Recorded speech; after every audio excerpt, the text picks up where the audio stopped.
Hi friends, welcome back to my channel. I am Becky. Today we are going to be doing the first project from the Memory Lane scrapbooking workshop kit. Now I have already cut all the pieces. When you get your kit, the first thing you do, well, should do or could do, or typically a lot of people do, is to cut their papers first. They follow the instructions and cut the papers. In my case, I just now trimmed out that scallop because we're going to be using that. And I also stamped some images. Next, I'm going to go ahead and mat my photo placement holder onto 2 mats. Now, this is a little bit further on in the instructions. I just am going by the seat of my pants and went ahead and decided to do the easy stuff first, basically. There's the instructions. Now, on this one, we had to cut 2 pieces of paper at an angle. They're at angles, different angles. We've got this nice sage color one, which is the bigger piece. And then we've got this really pretty striped one. It's kind of dreamy striped, you know, cloudy a little bit. Very, very pretty nonetheless. I'm going to go ahead and stick those down right there. This is about where the photo's going to go. That is a 5x7 photo placement holder. Here we're going to take our 12-inch strip. We're just going to go ahead and cut it apart a little bit, and we'll cover up that gap that's in the center right there. We're going to do the same thing with this scalloped strip as well.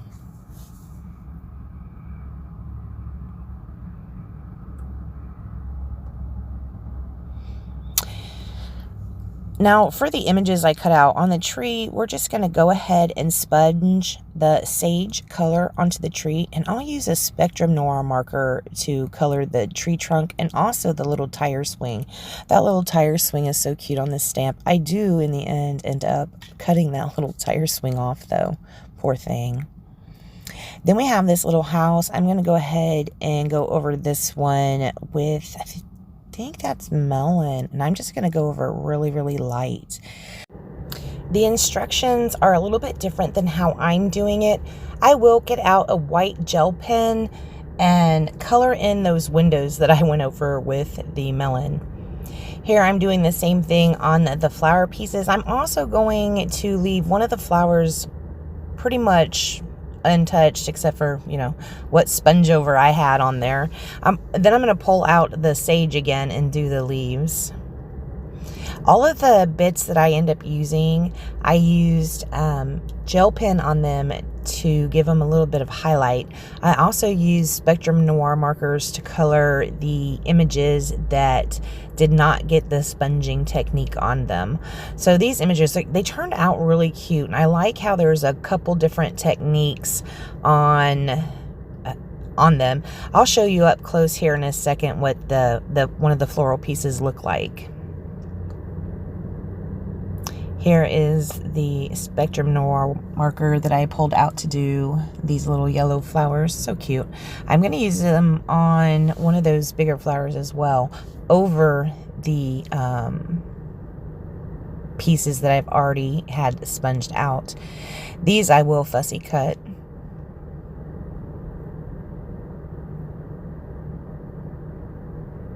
There is the white gel pen detail on them.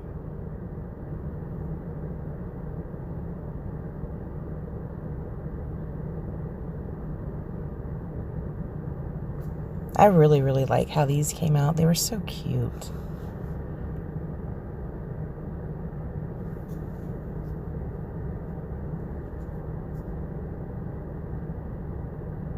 Look at that. Isn't that neat?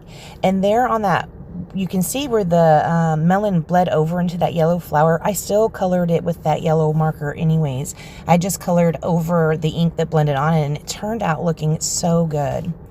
Now, like the instructions, or you don't know because you haven't seen them unless you have, right?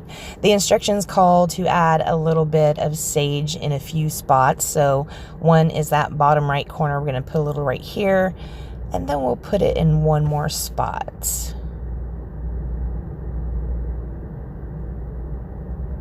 Right there. So cute. That's such a fun technique. It's very subtle, but also adds quite a bit. Here's where I cut that poor little tire swing off. I love that tire swing. See, I thought I was going to layer this the tree underneath the house over to the right hand side, and the tire swing kind of was getting in the way. Well, I ended up doing it the opposite way anyway, so I didn't really need to cut the tire swing off. You wouldn't have been able to see it though. I do have this little word phrase down here. I did put that up on some foam tape.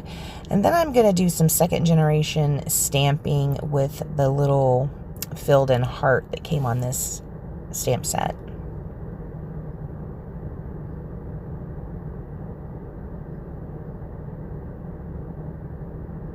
This one's going to be flat. And then the word phrases, all of the word phrases I am going to put up on foam tape. There are going to be a couple more up at the top of this layout, word phrases I mean. I don't have the layout in front of me right at this very moment. Otherwise, I would tell you exactly what they say. I can't really see that well. I can't see the screen that well, so. I'm not putting this up on foam tape either. You saw I just kind of laid it flat, and also might have gotten a little bit crooked. Here I am going to take those flower clusters that I colored and put those down in 3 spots. This sticker right here, I took the sticky off the back with one of those anti-static pouches. I'm going to pop that up on foam tape as well. I guess that saying is going to serve as our title.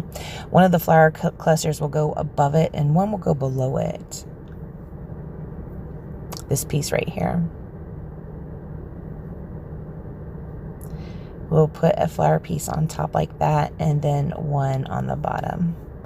These also will have foam tape underneath them.